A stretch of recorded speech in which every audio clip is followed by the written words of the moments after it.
everything we know is changing. What is the role of technology and transformation? And specifically, how does supply chain play into that? Supply chains of the past had to be efficient, and that meant rigid and structured. And that was great for the last 10 years, but for the next 10 years and perhaps beyond, agility is going to be the call of the day. Change is happening so much faster in such a more pertinent way that companies are truly transforming who they are and what they are and how they create value and how they compete. Supply chains become one of the most pertinent levers for companies as they think about how they deliver on that brand promise and their experience to their customers. The challenges that executives and companies have with transforming their supply chain is, without disrupting the business as it is today, how do they change and adapt their supply chain from one that was built for efficiency and cost to one that has to be measured by agility and speed? There's a real set of challenges in the supply chain space. The first is data.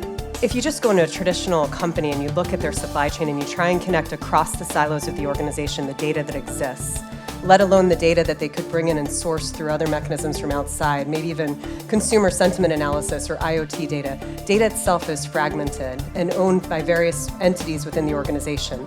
It's also owned by ecosystem partners outside of the organization, so fundamentally data becomes both necessary and a critical blocker to some of the evolution that has to happen. What if in the world of tomorrow, I don't even have to go online? Amazon just ships me a box. It arrives and I open the box, and because it knows me at such a deep level and can predict what I want based on who I am, what I'm experiencing, what I'm looking at on the internet, they can actually send me things that I didn't know I wanted. In this world where someone has data and prediction, competitive advantage is really secured. So much of the workforce today is actually task-oriented, fulfilling on something, gathering data, collecting data, cleaning data, where prediction becomes the fuel. What does it do to the human worker who has the judgment? And our thesis is the actual judgment component becomes far more valuable. So how do we retain the workforce that has that judgment and train them to work alongside the machines?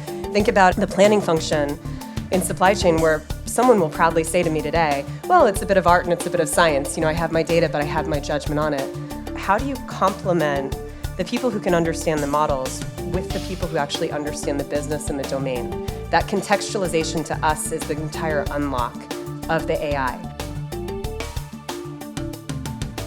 Across demand and supply, there's disruptions and there's challenges and pressures today that have never been greater and are only going to increase and grow. All these things coming together with data, prediction, and judgment at the heart of it becomes this future organization that constantly is on, constantly wired, constantly adapting. And we move from proof of concept to truly at-scale innovation.